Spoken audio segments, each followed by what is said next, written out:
دیکھ دیکھ اسے ہوش آ رہا ہے۔ اس لڑکے نے ایک بار پھر چلا کر کہا تھا، ہڈیاں اس کی سلامت ہے، ابھی اٹھ کھڑا ہوگا، پہنچ جائے گا خود ہی کسی ہسپتال، تو کیوں جان مصیبت میں ڈالتا ہے؟ موہت ساکت کھڑا تھا۔ مسلسل برستی بارش، اندھیرے اور اس حادثے نے اس کے دل پر عجیب سا خوف طاری کر دیا تھا۔ دوسرے لڑکے کی بائک سٹارٹ ہوئی تو ہوئی، اور جائے حادثہ پر تنہا رہ جانے کے خوف نے اس کے دل کو اپنے شکنجے میں جکڑ لیا۔ بنا مزید کچھ سوچے وہ تیزی سے اپنی موٹر سائیکل کی طرف بڑھا اور اسے سٹارٹ کر کے وہاں سے نکل آیا تھا۔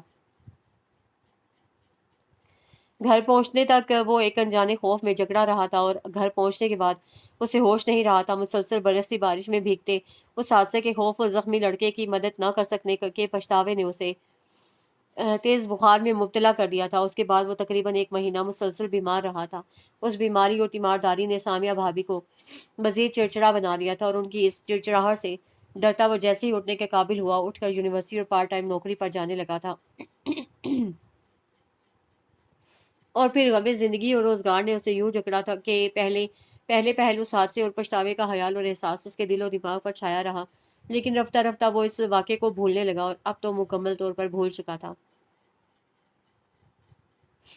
وہی تاریخ، وہی موسم، وہی راستہ۔ وہ برستی بوندوں پر نظریں جمائے سوچ رہا تھا، کیا وہ کبھی سوچ سکتا تھا کہ قدرت اس رات ہوئے حادثے کو یوں اس کی یادداشت میں واپس لے آئے گی، کہ اس میں ملوث ہونا اور اس کے بعد برتنے والی کوتاہی اس کی نظر میں اس کی زندگی کی فاش ترین غلطی بن جائے گی۔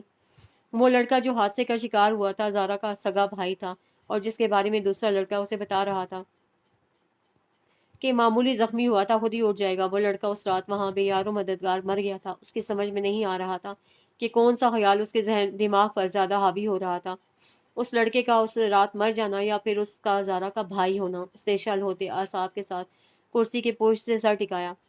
زارا اس انجان شخص سے شدید نفرت میں مبتلا تھی جو اس حادثے کا باعث بنا۔ کیا وہ کبھی زارا کو اس حادثے کی حقیقت بتا سکتا تھا؟ نہیں۔ اسے سر ہلاتے ہوئے جیسے خود ہی جواب دیا تھا، زارا کو اس حادثے کی حقیقت بتانے کا مطلب زارا کی خود سے اندھی محبت سے ہمیشہ کے لیے محروم ہو جانا بھی ہو سکتا تھا۔ نہیں، اسے اس رات کو خود کو بار بار باور کرایا تھا کہ اسے کسی صورت بھی اپنا اس حادثے میں ملوث ہونا زارا کے سامنے ظاہر نہیں کرنا چاہتا تھا، کسی صورت میں بھی نہیں۔ لاؤنج کی کھڑکی سے اندر آتی سورج کی روشنی سے کمرے میں موجود ہر چیز روشن ہو رہی تھی۔ زارا نے ایک نظر کھڑکی کے پردوں کے ساتھ لٹکتی شیشے کی گھونسلا نما ونڈ چائم پر ڈالی۔ سورج کی روشنی بلب نما گھونسلوں سے منعکس ہو رہی تھی۔ وہ اپنی جگہ سے کھڑکی کا شیشہ برابر کرنے اٹھی اور پردہ برابر کرتے ہوئے بیلکنی میں رکھے پنجرے میں چہچہاتے رنگ برنگے پرندوں کو دیکھ کر مسکرا دی۔ گزرا کل اس کے لیے علم کا دن تھا، آج زندگی کی خوشیوں کی نوید سنا رہا تھا۔ پردے برابر کرتے ہوئے اس کی نظر اپنے وقت کے ساتھ دھیرے دھیرے نمایاں ہوتے اپنے پیٹ پر پڑی، جس کے اندر وہ ایک نئی زندگی کو سموئے ہوئے تھی، اپنے خون سے جس کی حیات کو سینچ رہی تھی۔ وہ ایک بار پھر مسکرا دی۔ آج ہم ڈاکٹر صبیحہ کے پاس سے واپسی پر اچھا سا ڈنر کریں گے، جگہ تمہاری پسند کی اور مینیو میری مرضی کا ہوگا۔ اس نے انہی مسکراتے لبوں سے اپنے عقب میں بیٹھے موہت کو مخاطب کیا۔